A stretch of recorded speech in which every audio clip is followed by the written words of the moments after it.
Pak, tadi sepintas dijelaskan ada produk Envis ya. Yang saya mau nanya, untuk produk Envis yang kompatibel buat ditaruh di ruangan freezer, cold storage tadi. Seperti apa itu? Karena kan di cold storage itu dia dingin banget gitu. Dia bisa nggak gitu? Ya, Modelnya apa, tipenya apa? Terima kasih. ya, yang tahan untuk bakar atau cold storage.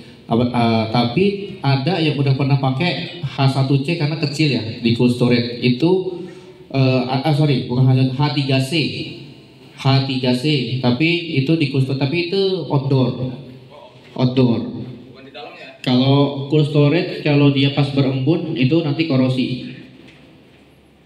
Tapi untuk secara spek belum ada, cuman udah pernah ada pakai H3C karena itu kan fix ya IP65 sama teman di Semarang, dia untuk freezer ya sama mungkin. Jadi kalau masuk itu harus pakai jaket, harus pakai yang baju covid itu ya. Nah itu pakai H3C.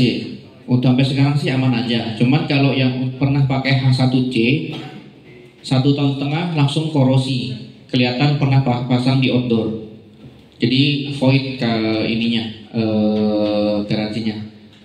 Tapi untuk secara spek materialnya belum ada di bawah minus 0 derajat ataupun suhu ruang yang akan terbakar itu belum ada.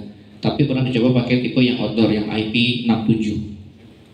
Itu Pak.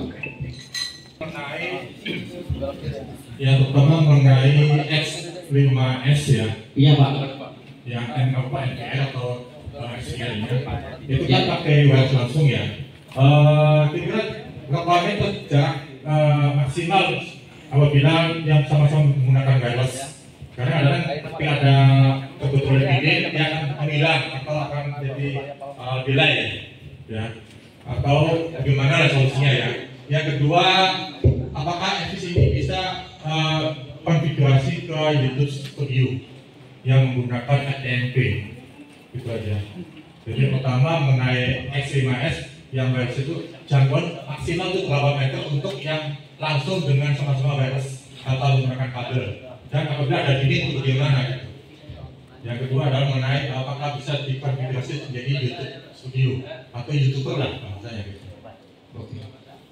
Secara spek ini 100 meter loss tanpa ada jangkauan. 100 meter loss itu bisa. Tapi yang ada dinding seperti rumah sekarang itu seperti kayak pernah saya training itu sampai 3 sampai 6 meter. Tapi emang itu saya dapat training waktu saya di kelas di sana ya Pak, di pabriknya. Cuman di Indonesia beda lagi. Ada yang ketebelan, ada yang ketinggian. Nah itu emang paling rata-rata itu 3 meter rata-rata. Tapi untuk secara spek 100 meter loss itu bisa. Makanya di pabrik itu kan loss ya, kebanyakan loss di atas. WiFi itu pada dindingnya. Saya pernah ambil rata-rata 3 meter untuk jarak WiFi. Minimal juga Mbps itu 2 Mbps sudah bisa jalan di Swiss, minimal 2. Terus pertanyaan kedua untuk YouTuber, nanti saya jawab ya Pak. Saya tanya ke teknikal. Pak, itu yang DL50 anti pecah itu? DL50. Iya. DL50 ini. Iya. Anti pecah. Iya. Soalnya kan gini, kalau misalkan tiba-tiba itu ada kalau namanya orang yang jahat mah ya, tiba-tiba dipecah.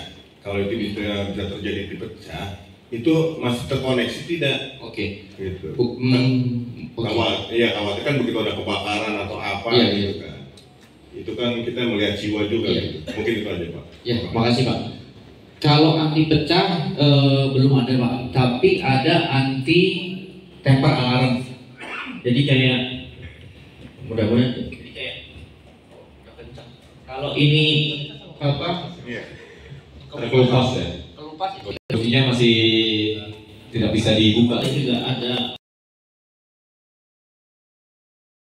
Bentar, saya pernah nanya juga ke Mas Vicky. Saya pernah ada proyek pemasangan CCTV itu untuk di ekskavator Pak. Jadi saya ambil ide sendiri, saya cari sendiri itu pakainya H3C. Iya. Rekomendasi dari SP sendiri yang anti getar itu tipe apa ya selain ATC? Saya pakai sendiri itu Pak. Anti getar. Buat di alat ya, di ekskavator. Kalau anti getar belum Pak. Belum ya, di Asus belum anti getar.